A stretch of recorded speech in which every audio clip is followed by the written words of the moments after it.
Selamat berjumpa kembali Bapak Ibu, Saudara-saudari umat beriman terkasih dalam Tuhan. Salam sehat berlimpah berkat. Selamat Paskah untuk Anda dan keluarga dan komunitas Anda. Pada hari ini saudara-saudari, Gereja Universal, Gereja Katolik berduka atas kehilangan berpulangnya Paus Fransiskus yang kita cintai, yang kita banggakan. Barangkali seperti Maria Magdalena yang menangis, yang kemudian merasa sangat kehilangan, begitulah kira-kira perasaan kita hari-hari ini. Tetapi bagaimanapun saudara-saudari, sosok Paus Fransiskus tetap hidup dalam ingatan kita, dalam doa-doa kita, tapi juga lebih-lebih di dalam seluruh karya dan kesaksian hidupnya sebagai pemimpin tertinggi Gereja Katolik, sebagai Paus.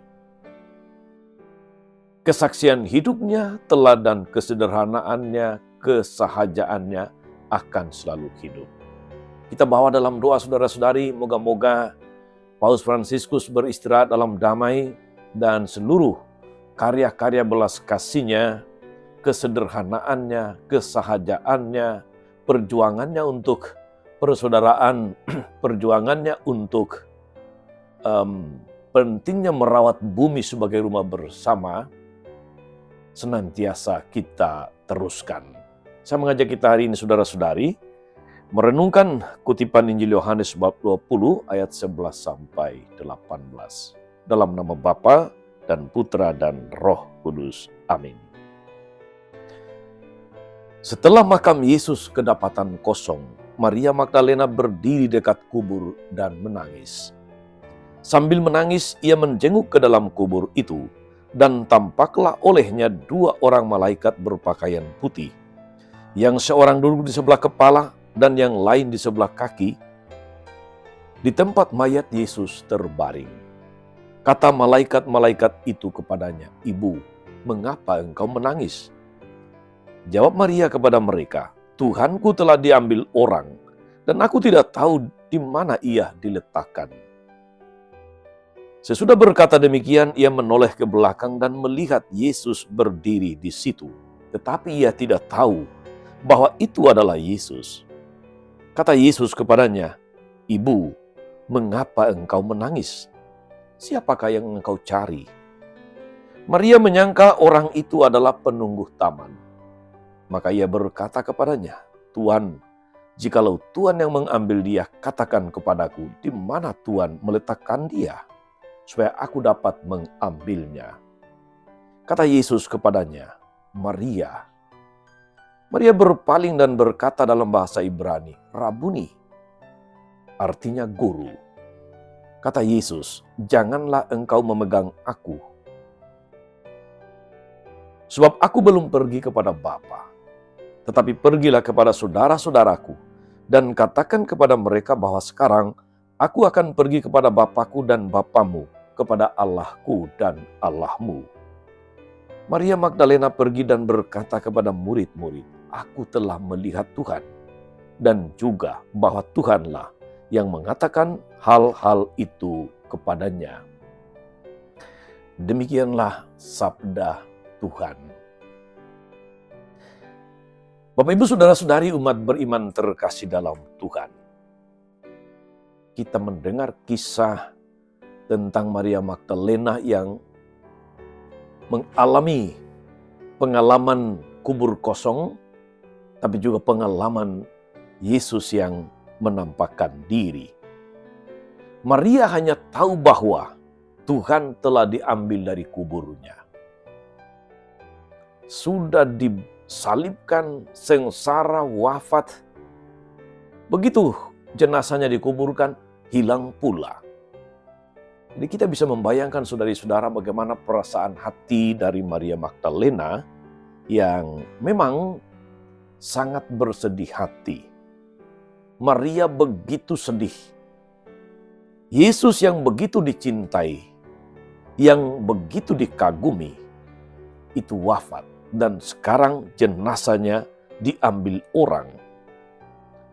Namun ternyata saudara-saudari, Yesus sendiri yang menampakkan diri kepadanya dan kemudian memanggil namanya Maria.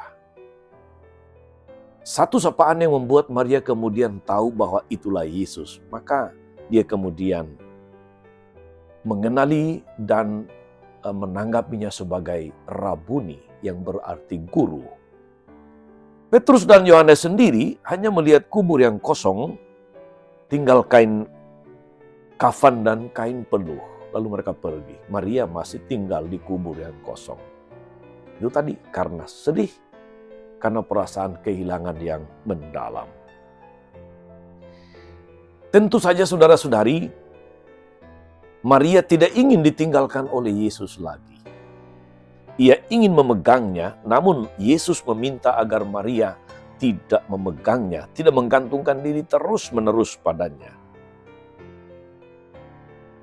Maria mempunyai tugas lain, yakni pergi kepada saudara-saudara Yesus untuk mengatakan bahwa dia telah bangkit dan akan menjumpai murid-murid. Tidak berlebihan saudari-saudara kalau saya katakan Maria adalah rasulnya para rasul, karena dia diutus kepada para rasul untuk menyampaikan kabar kebangkitan Yesus. Dan karena itu pula pada beberapa tahun yang lalu, Paus Fransiskus telah meningkatkan peringatan tahunan dalam kalender liturgi Gereja Katolik, peringatan bagi Maria Magdalena setiap tanggal 22 Juli itu ditingkatkan menjadi pesta Maria Magdalena. Tidak sekedar peringatan tapi pesta. Saudari-saudara umat beriman terkasih dalam Tuhan. Pengalaman Maria Magdalena juga seringkali adalah pengalaman kita. Sebab ada saat saudara-saudari di mana kita merasa Tuhan seakan-akan jauh, Tuhan seakan-akan meninggalkan kita. Apakah benar seperti itu? Tentu saja tidak, saudari-saudara. Allah selalu menyertai kita seperti janjinya sendiri. Aku akan menyertai kamu sampai akhir zaman. Kitalah yang membuat diri kita sendiri tidak lagi mampu mengalami atau merasakan kehadiran Tuhan. Emosi dan perasaan negatif, perasaan galau, pergumulan-pergumulan yang berat, kerap membuat kita memandang Tuhan seakan seperti seorang penjaga taman. Sebagaimana dikira oleh Maria Magdalena. Sapaannya memang terdengar, namun kerap kali kita tidak mendengar atau pura-pura tuli, pura-pura tidak mendengar. Kita tidak mau mendengarnya. Kita menganggap suaranya seperti angin lalu. Saudari-saudara, umat beriman terkasih, di tengah kegalauan, kita mungkin tidak merasakan kehadiran Tuhan. Kita mungkin tidak merasakan atau mengalami Tuhan. Dan Tuhan tidak selalu menuntut kita harus merasakan dan mengalaminya. Yang Tuhan minta dari kita adalah apapun situasi hidupmu, apapun beban-beban persoalan, apapun katakanlah pergumulan-pergumulanmu yang berat, haruslah tetap percaya bahwa Tuhan itu senantiasa menyertai. Karena itu, Paus Fransiskus yang baru saja meninggal mengajak kita menghayati merayakan tahun ini sebagai tahun yubileum pengharapan. Pengharapan tidak mengecewakan. Di balik tema ini sebetulnya Paus mengajak kita saudara-saudari untuk tidak terlalu fokus pada macam-macam kegelisahan hidup, macam-macam pergumulan, macam-macam persoalan yang bisa saja membuat kita menjadi kehilangan harapan. Paus mengajak kita untuk tetap menaruh harapan kepada Tuhan. Sebab pengharapan kepada Tuhan tidak pernah mengecewakan. Tuhan menyertai kita dengan setia atau dalam setiap denyut jantung hidup kita. Dia menyertai kita dalam pergumulan-pergumulan hidup kita. Di dalam tawa dan tangis kita. Kepercayaan akan penyelenggaraan Tuhan, itulah yang akan menuntun kita pada pengalaman dikasihi oleh Dia. Moga-moga saudari-saudara dalam segala macam kepahitan hidup, dalam segala macam pergumulan-pergumulan, dalam segala macam persoalan yang kita jumpai, kita alami, kita senantiasa tidak kehilangan harapan karena Tuhan senantiasa menyertai kita. Semoga kita tetap menaruh harapan kepadanya sehingga kehadirannya kemudian tidak kita anggap seakan-akan sebagai penunggu taman lagi. Karena kita fokus pada masalah, karena kita fokus pada persoalan, kita fokus pada pergumulan, tapi mari kita fokus kepada harapan akan Tuhan yang senantiasa menyertai kita. Tuhan Yesus memberkati. Amin.